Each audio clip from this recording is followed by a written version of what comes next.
Militer Rusia merilis rekaman penyergapan terhadap konvoi kendaraan lapis baja Ukraina di wilayah Kursk. Video dipublikasikan Russian Army 16 Agustus.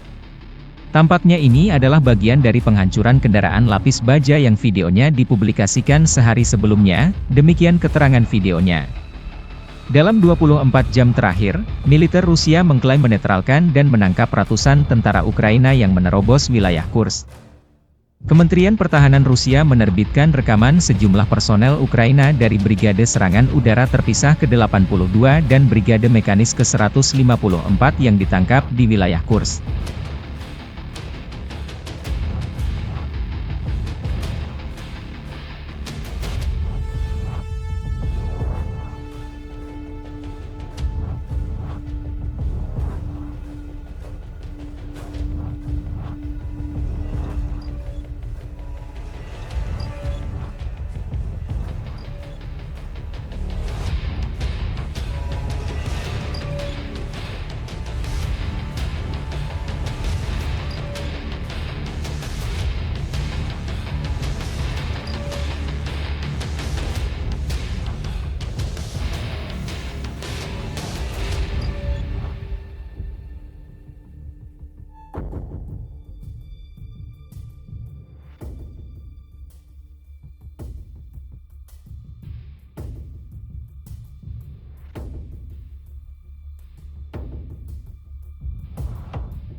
Download Tribun X sekarang, menghadirkan lokal menjadi Indonesia.